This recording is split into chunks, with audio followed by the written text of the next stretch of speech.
Pourquoi Chomsky? Pourquoi ce film avec Chomsky? Voilà une question qui revient souvent. Réponse: parce que Chomsky est un intellectuel qui met le savoir non pas au service du pouvoir, mais au service du contre-pouvoir, au service de ceux qui questionnent le pouvoir et qui souvent s'opposent au pouvoir. Donc, à l'inverse de beaucoup de ces intellectuels qui ont pour fonction d'assurer l'emballage idéologique de l'ordre des choses. Mais là, attention, méfions-nous des contrefaçons. D'un côté, méfions-nous des faux prophètes qui se déguisent en rebelles pleins de compassion pour mieux nous convaincre d'accepter le monde tel qu'il est. Et d'un autre côté, méfions-nous de l'anti-intellectualisme d'un George W. Bush ou d'un Nicolas Sarkozy. You know, the term intellectual is very obscure. What we call intellectuals are people who have enough privilege and resources to be able to speak publicly about human affairs and matters of general interest. But that doesn't mean that they have anything particular to say, or that they're they have any advantage over, you know, the local carpenter in this respect.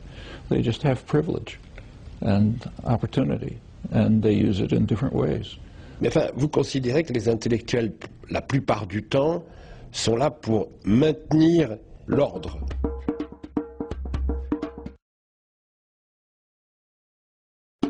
Yeah, I think that is the historical record, as far back as you go. Now, there are exceptions. There are always exceptions. And it's interesting to see what happens to the exceptions.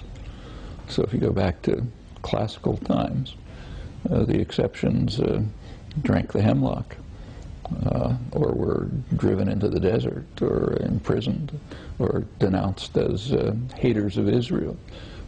The origins of that concept go back to the Bible, attack on the prophets. And if you come to modern times, it depends on the society. Now, in every age, there are intellectuals who are supportive of power. In fact, that's the vast majority. And they're treated very well. So if you go back, say, to the Bible, there were intellectuals who, centuries later, were condemned as false prophets. They were the flatterers to court, and they were treated very well. And if the same pattern comes right up till today. So, for example, take, say, Czechoslovakia under Russian rule. Václav Havel was a critical intellectual, and he spent some time in prison. If you take American satellites, like, say, El Salvador, what you have is what you see depicted on that picture over there.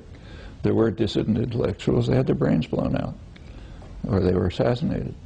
Okay, those are differences in the ways that intellectuals are treated in different kinds of societies.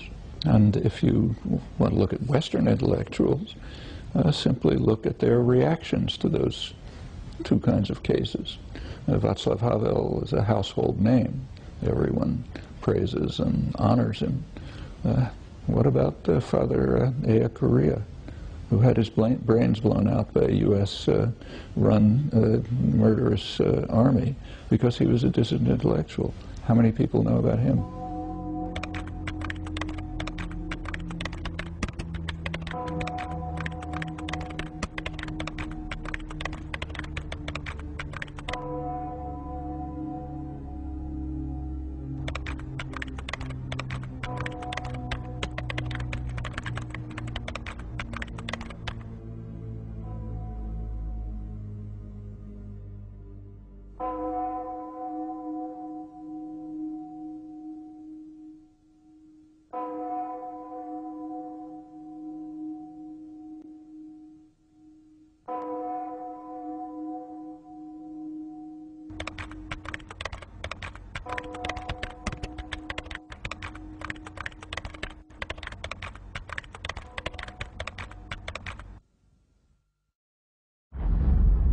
Now that differential reaction tells us something about our own intellectual culture.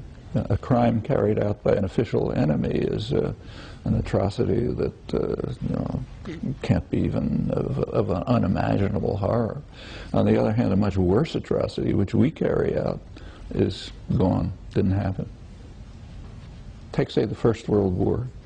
The German intellectuals were passionately in support of the German side in the war, published declarations explaining the justification of the German position in the war. There were dissidents like Karl Liebknecht and Rosa Luxemburg who were imprisoned.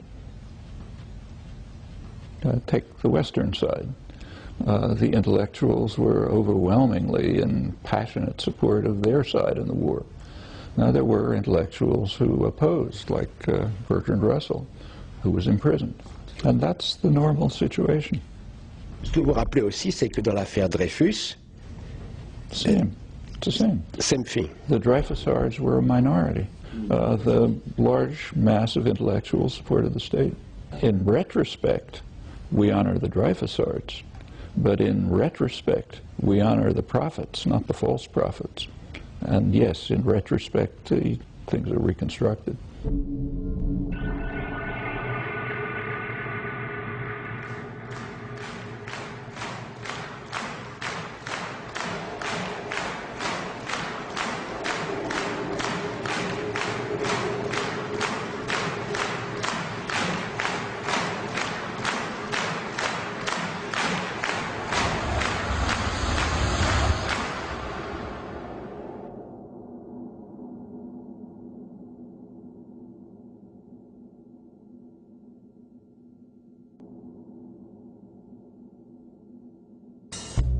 Souvent, Noam Chomsky affirme que les élites sont plus faciles à endoctriner que les gens ordinaires. Un propos qui a suscité la perplexité du public. Comment? On nous a toujours appris que le savoir aiguise le sens critique et la lucidité, alors que les gens ordinaires se laissent berner et bercer d'illusions. Certes, mais la question est de savoir à qui profite le savoir. Take the United States, I know better. Say during the Vietnam War, there was a culture of criticism that developed after many years. But among intellectuals, it was very restricted. The criticism was the war's a mistake. It's costing us too much. We cannot achieve our noble ends, so we should therefore get out. That was the critique among the intellectuals. Now, it's interesting to compare the position of the mainstream of left intellectuals, which is what I just described, with the positions of the public. Among the general public, about 70% said the war is not a mistake. It's fundamentally wrong and immoral. Now, that's the unwashed masses. You very rarely find that among intellectuals.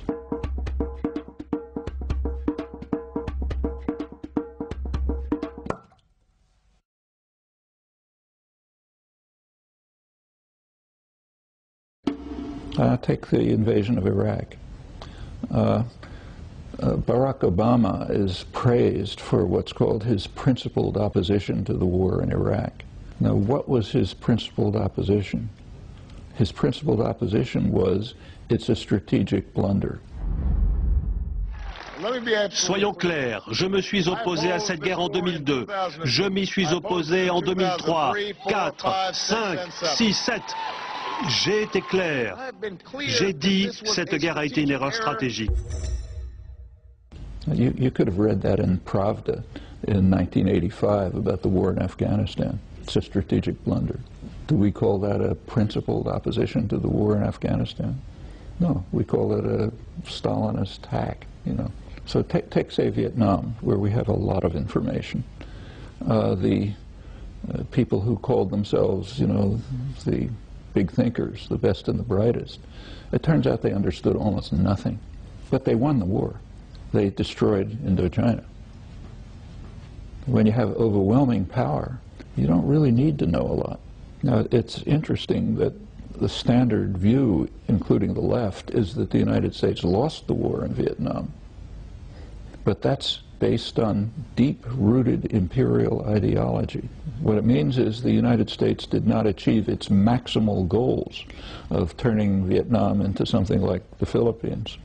But it did achieve its major goals, and we know what they were from internal documents. They were concerned that a successful independent development in Vietnam might be, as was called, a virus that would spread contagion elsewhere, maybe to Indonesians. They were concerned that a successful independent development in Vietnam might be, as was called, a virus that would spread contagion elsewhere, maybe to Indonesia even.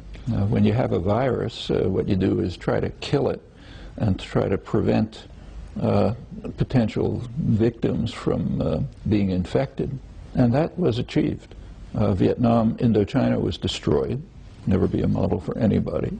And the surrounding regions were protected from contagion by imposing vicious, brutal military dictatorships.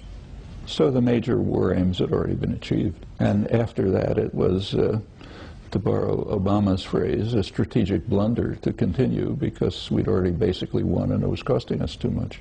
Now, although this picture is very well supported by the evidence, it's almost entirely foreign to intellectual discourse, even on the left.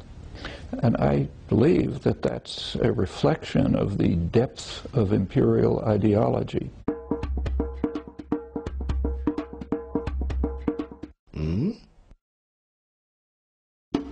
The most left-wing critic of the U.S. war in Vietnam in the media was Anthony Lewis, New York Times.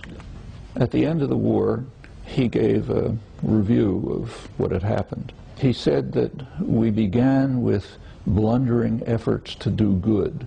Now that's close to tautology. Since we did it, it must have been an effort to do good. And he says by 1969, it was clear that it was a disaster that was too costly to ourselves.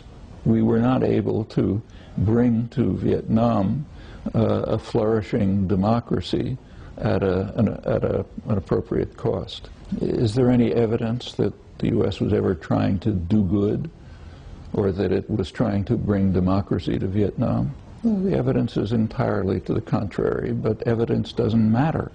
We have a self-image that has to be sustained. And it's probably believed. I'm not saying he's lying. He believes that the U.S. has a mission to do good. So that must have been what we were doing. But it was too costly to ourselves, so we had to stop. It's an exercise to the reader, but you can construct exactly the same discourse for a Russian Communist Party member about Afghanistan, a Japanese fascist about the invasion of Manchuria, North China, a Nazi apologist. They could have said the same thing. And it's pretty much the same in every country that I know. Chomsky emploie le mot intellectuel dans une perspective qui est peut-être pour la France plus particulièrement un peu bizarre et dérangeante, tu comprends?